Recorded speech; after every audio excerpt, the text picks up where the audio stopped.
Hey, bonjour à toutes et à tous, j'espère que vous allez bien. Alors aujourd'hui on se retrouve pour une nouvelle série de vidéos en parallèle des suivis de chantier. Donc en fait c'est une série de vidéos dans laquelle j'ai envie de venir réunir toutes les objections que certains de mes clients peuvent me donner, toutes les idées reçues que vous pouvez avoir sur l'investissement locatif. Et donc cette série a pour but de reprendre un thème par vidéo. Et donc le premier thème que j'ai envie d'aborder avec vous aujourd'hui, c'est le terme de la rentabilité. J'ai beaucoup de personnes qui me demandent de leur trouver des biens où on a une rentabilité forcément qui est minimum de 9, 10, 11% même des fois. Et en fait, je voulais vous dire que la rentabilité a son importance, mais elle doit aussi avoir ses limites. Et aujourd'hui, la conjoncture dans laquelle on est, ce qu'on est en train de vivre avec cette phase de confinement avec le Covid-19 est pour moi une phase idéale pour venir vous illustrer mes propos. C'est-à-dire que ici, vous avez la personne numéro 1 où elle, c'est très simple, c'est Monsieur Rentabilité, ça fait 6 mois que je recherche, mais je n'ai rien acheté pour le moment. De l'autre côté, vous avez Monsieur Je passe à l'action, qui aujourd'hui a trouvé un bien où allez, on est peut-être à 7-8% de rentabilité, on est au-dessus de la moyenne, ce que je veux dire, et on est dans une phase où le projet va venir s'autofinancer et même ramener un petit peu d'argent. Et vous voyez, cette personne-là, elle est dans une phase où, en 6 mois, elle a déjà mis un projet en route, et là, elle est en train d'en préparer un second. Et ce que je voudrais vous expliquer, c'est que j'ai connu les deux, c'est-à-dire que j'ai connu le bien qui était extrêmement rentable, qui crachait beaucoup d'argent, qui ramenait quasiment un SMIC tous les mois et qui a généré 84 000 € en 3 ans. Et de l'autre côté, j'ai le bien un petit peu plus gestion bon père de famille, qui était un bien avec une rentabilité classique, certes supérieure à la normale, mais rien de folichon. Et où là, on est sur un bien qui a quand même rapporté quasiment 18 000 € en 14 mois. C'est-à-dire que si on fait le lien entre les deux, à peu de choses près, on est quasiment sur la même chose. Sauf que ce que je vais vous expliquer, c'est que sur le bien bon père de famille, j'ai mis grosso modo 3 mois à le mettre en place, 3-4 mois à le mettre en place. Sauf que sur le bien qui était extrêmement rentable, j'ai mis quasiment 1 an et demi pour le mettre en place. Entre le moment où j'y ai réfléchi, le moment où j'ai trouvé ce que je voulais, le moment où j'ai fait toutes les démarches et le moment où il a réellement été mis en location et que j'ai pu l'utiliser. Et donc en fait, si on fait le lien entre ces deux personnes, vous avez cette personne qui est peut-être toi, hein, je veux dire cette personne qui va chercher de la renta, et au final, elle va passer à l'action uniquement au moment où elle va trouver. Et de l'autre côté, vous avez cette personne qui va faire des projets qui peuvent sembler inintéressants, mais qui en fait dans le concret le sont, qui dans la réalité le sont. Et cette personne va se retrouver avec un parc immobilier qui va commencer à se développer. Et elle va se retrouver dans un stade qui va être un moment, ok, super, j'ai peut-être un bien avec une renta à 7-8%, un second bien avec une renta avec 7-8%, et là, paf, j'ai trouvé cette pépite.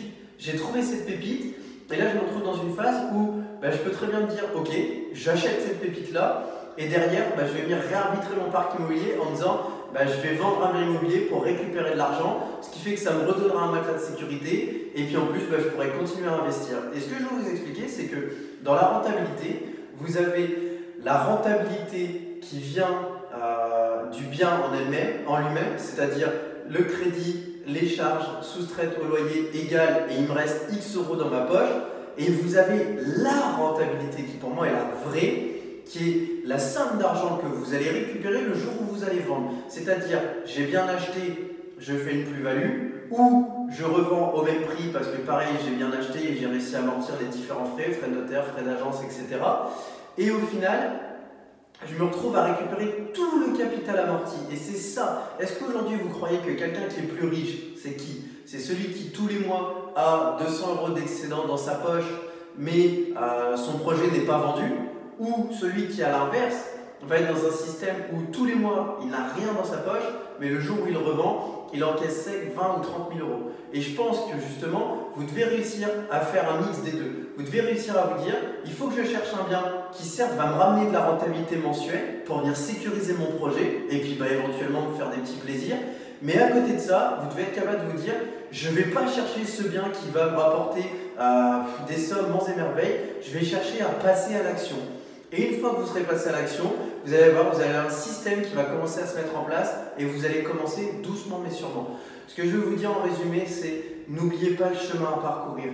Et dans la vie, c'est un petit peu la même chose. Vous êtes jeune, vous commencez avec votre vélo, avec ses roulettes, et puis après vous avancez et vous partez sur le vélo de grand. Vous ne partez pas sur le vélo de grand tout de suite. Vous pouvez le chercher, vous pouvez l'acheter, mais il va vous ramener de la difficulté dans la gestion, de la difficulté dans la mise en place, dans la difficulté dans le fait de le trouver. Et si vous passez d'abord sur des biens école, vous allez en apprendre beaucoup plus et vous allez beaucoup plus vite. Et pareil, pour des personnes qui ont déjà des parts consolidés et qui se retrouvent dans une phase de ouais, c'est bien, des biens rentables, j'en ai 1, 2, 3, mais maintenant je veux aller plus vite. Et bien pareil, allez chercher ces biens qui, sur le papier, donnent moins envie, mais qui au final vont tellement amortir de capital que vous allez vous retrouver dans une situation où vous gagnez beaucoup plus à l'arrivée. Et c'est ce que je vous disais, regardez, vous prenez le premier projet, vous prenez le second projet que je suis en train de mettre en place, le second projet il est moins rentable sur le papier, on est d'accord? Oui, sauf qu'en fait d'un côté il y en a un sur lequel on amortit tous les mois, j'amortis à peu près 200 € par mois, l'autre sur lequel j'amortis 500 € par mois. Qui est le plus gagnant à l'arrivée? Celui qui a une grosse rentabilité mais qui amortit peu, ou celui qui a une petite rentabilité mensuelle mais qui amortit beaucoup? C'est justement cette question que vous devez vous poser et je vous invite à aller dans les commentaires et justement à me laisser votre avis là-dessus. À savoir si vous êtes plus dans cette phase de justement je passe à l'action et on verra, parce que justement l'action c'est ce qui crée la réussite et c'est ce qui crée aussi le fait de se remettre en question, ou à l'inverse, est-ce que je reste sur la théorie sans mettre en pratique et au final je reste dans ce flou. N'oubliez pas également, je vous remets le lien de mon site internet, tout simplement, pas pour que vous me contactiez, mais vraiment dans cette phase où vous vous disiez ok, si j'ai envie d'en savoir un petit peu plus, je le contacte, je creuse, mais en attendant, si vraiment je veux rester dans cette phase de je prends sur moi, je réfléchis, mon site internet va vous aider à prendre du recul et à vous poser les bonnes questions en vous disant voilà, est-ce qu'à un moment, il vaut mieux pas se dire je pose les choses, je réfléchis et je prends cette décision de me faire accompagner. Et cet accompagnement, au-delà de se faire au travers d'un être humain ou d'une formation, peut aussi se faire en allant sur le terrain. Et justement, j'ai envie au travers de cette vidéo, comme j'ai envie au travers de ma société avec ce que je fais avec mes clients au quotidien, c'est justement d'être ce véhicule qui va vous aider à avancer, qui va vous aider à aller chercher justement cette réussite. Et vous savez, comme un ami me l'a dit une fois, alors j'aime pas trop le terme parce qu'il est grossier et je ne vise personne là-dedans, mais il y a une phrase qui est réelle. Est-ce qu'à un moment, il vaut mieux être le con qui marche ou l'intelligent qui reste assis? La réponse, elle est simple. Il ne faut pas être le con qui fonce et qui se trompe. Ou il ne faut pas être l'intelligent qui reste assis et qui ne fait jamais rien. Il faut être le mixte des deux. Il faut être capable d'être assez bête pour vous dire j'y vais, mais être intelligent pour savoir vous raisonner. Et justement, vous raisonner, c'est exactement ça. Alors, je vous invite à me laisser votre avis dans les commentaires. Pareil, comme d'habitude, un pouce bleu, ça aide à mettre en avant la vidéo, ça aide à partager cette idée à un maximum de personnes. Et je vous retrouve très rapidement pour la deuxième partie de ces conseils, de ces petits tips et astuces. À très bientôt.